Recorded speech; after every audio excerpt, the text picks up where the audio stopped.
Hello बच्चों, विद्या वाहिनी channel में आप सबका स्वागत। मैं संजीवनी शिंदे आज लेकर आई हूँ हिंदी व्याकरण पाठ। हिंदी व्याकरण पाठ में आज हम देखेंगे संधि भाग 3। बच्चों, इसके पहले मैंने संधि भाग 1 में स्वर संधि और संधि भाग 2 में व्यंजन संधि अपलोड कर दी है। आज हम देखेंगे संधि का तीसरा भेद। उसके पहले हम देखेंगे संधि किसे कहते हैं। तो संधि का अर्थ होता है जोड़ या मेल। जब दो निकटवर्ती ध्वनियां आपस में मिलती है और नया रूप धारण कर लेती है तो ऐसे ध्वनि समूह को संधि कहते हैं। दो वर्णों के आपस में मिल जाने से जो विकार परिवर्तन उत्पन्न होता है उसे संधि कहते हैं।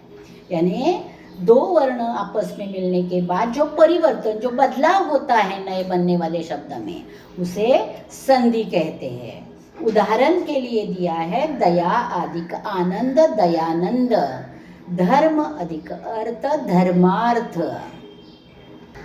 देखो, जो उदाहरण दिए थे, पहले उदाहरण में दया का अंतिम आ और आनंद का आरंभिक का मिलकर आ बन गया।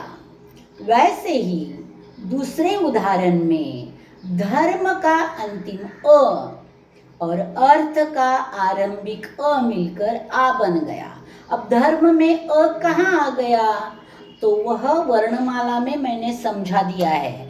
वर्णमाला का वीडियो देखिए, उसमें व्यंजन में स्वर मिलने के बाद भी व्यंजन पूरा होता है, यह मैंने समझा दिया है। संधि विच्छेद कैसे किया जाता है? जब किसी संदिग्ध शब्द को अलग अलग किया जाता है तो उसे संधि विच्छेद कहते हैं। संदिग्ध यानी संधि शब्द को अलग करना यानी संधि विच्छेद करना।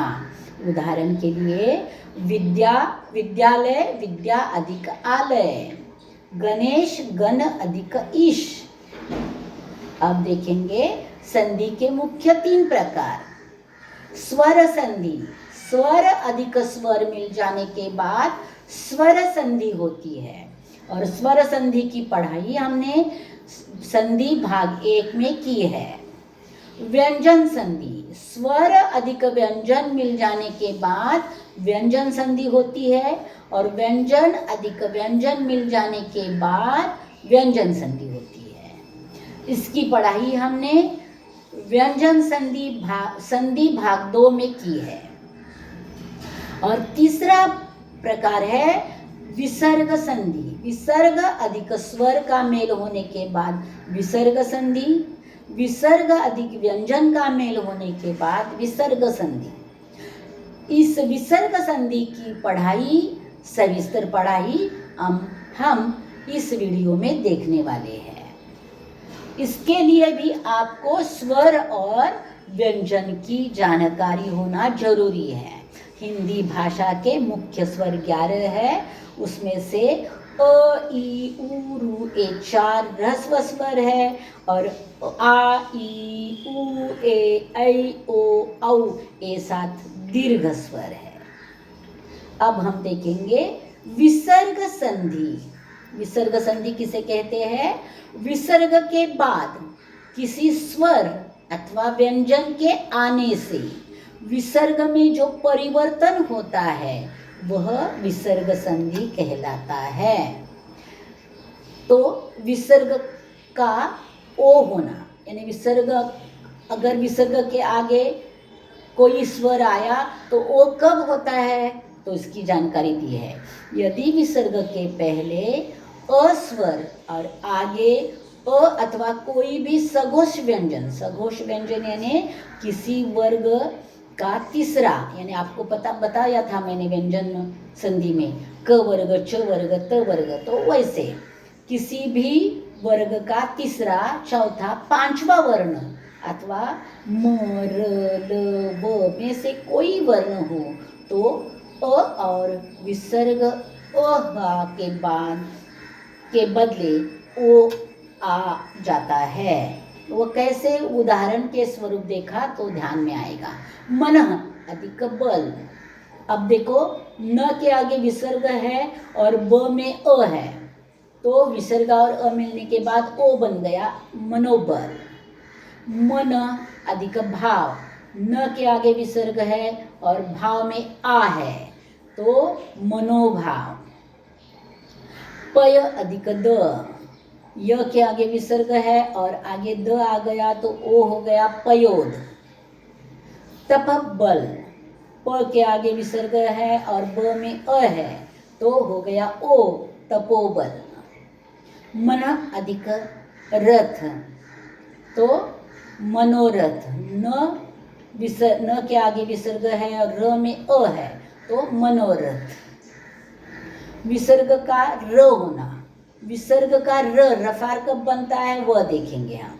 यदि विसर्ग से पहले अ आ से भिन्न कोई स्वर आए और विसर्ग के बाद किसी स्वर, किसी वर्ग का तीसरा, चौथा, पांचवा वर्ण या य र ल व ह में से कोई वर्ण हो, तो विसर्ग का र में परिवर्तन हो जाता है। वह कैसे? उदाहरण, नि आहार, तो निराहार। तो नी के आगे विसर्ग है और आगे आ है, तो आ बन गया। दुर्जन, तो द के आगे विसर्ग है और आगे ज आ गया, तो उसका र बन गया, रफार बन गया, दुर्जन। नी के आगे विसर्ग है और भ आ गया, तो रफार बन गया विसर्ग, निर्भय।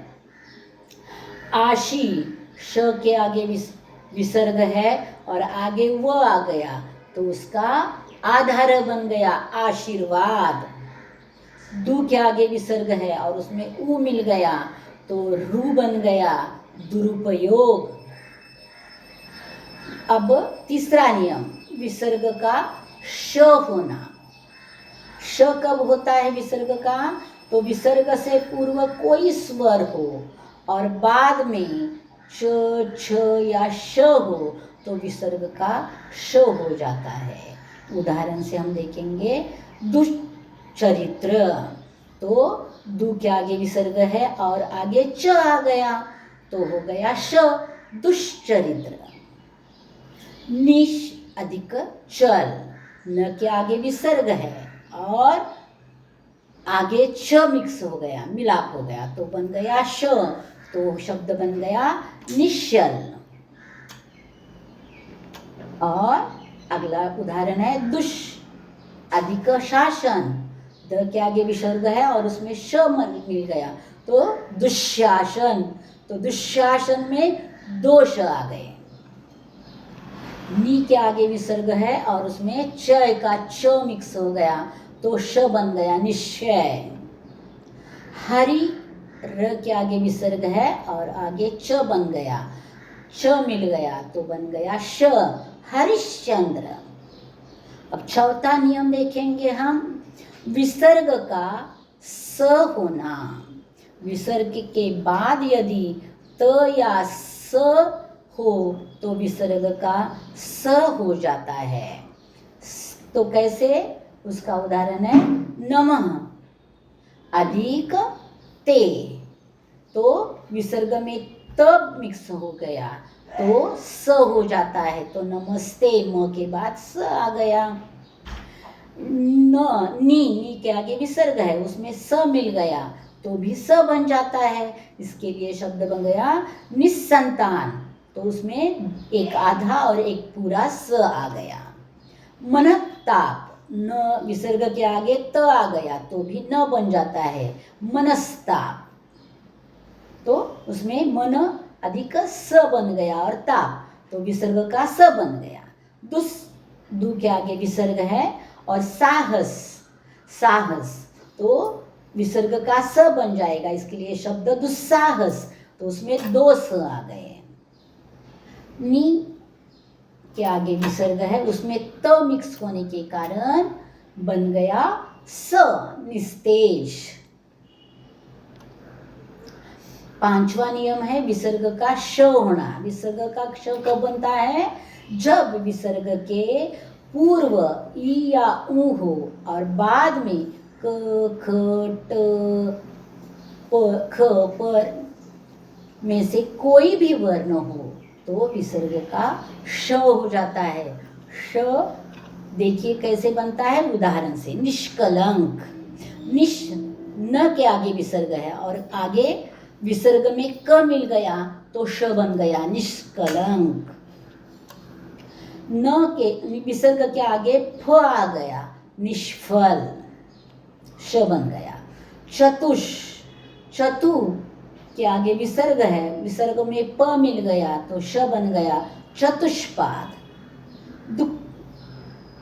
दु के विसर्ग के आगे क मिल गया तो श बन गया, दुष्कर। दु के आगे विसर्ग है, उसमें प बन गया, प मिल गया तो बन गया श, दुष्प्रभाव। अब छठा नियम है कि विसर्ग में कोई परिवर्तन न हो, कि परिवर्तन ही विसर्ग में नहीं होता, वैसे के वैसा रहता है। वो क्या कब होता है? तो यदि विसर्ग के बाद न, श में से कोई व्यंजन आए तो विसर्ग यथावत बना रहता है अथवा विसर्ग आगे के व्यंजन का रूप लेता है। तो दोनों शब्द मैंने दिए हैं। दु के आगे विसर्ग है और शासन का श मिक्स हो गया तो लिखा जाता है दुशासन, विसर्ग देकर भी लिखा जाता है या दो श लगाकर दुशासन, ऐसा भी लिखा जाता है। निस के आगे विसर्ग और उसमें संदेह का स मिल गया तो निस्संदेह अथवा निस्संदेह, यानी विसर्ग देकर भी लिखा जाता है या स देकर भी लिखा जाता है। नी के आगे विसर्ग, उसमें स मिल गया तो निस्संतान बन जाता है। आ विसर्ग के बाद यदि क, ख अथवा क, फ व्यंजन आए तो विसर्ग में कोई परिवर्तन नहीं होता, विसर्ग देकर ही शब्द लिखा जाता है। जैसे रज, ज के बाद विसर्ग है, अधिक कन हो गया तो क मिक्स हो गया विसर्ग में, तो शब्द वैसे के वैसे रह गया, रजकन। अंतः, त के आगे विसर्ग है, उसमें करण का क मिक्स हो गया तो अंतःकरण विसर्ग के सहित लिखा जाता है। प्रातः, त के आगे विसर्ग है, उसमें क, काल का क मिल गया तो प्रातः काल, तो विसर्ग सहित आ जाता है शब्द। लेकिन यदि विसर्ग के पहले ई, ऊ स्वर हो तो विसर्ग का श हो जाता है। उसका उदाहरण दुक्कर, द के आगे विसर्ग है, उसमें क मिल गया तो बने हुए शब्द में दुष्कर श आ गया। चतु, विसर्ग है, उसमें प मिल गया पाद का तो चतुष्पाद। नी के आगे विसर्ग है, उसमें फ मिल गया तो हो गया निष्फल, तो उसमें विसर्ग का श बन गया। उसके बाद देखो बच्चों, यहाँ अपना विसर्ग संधि समाप्त हुआ है।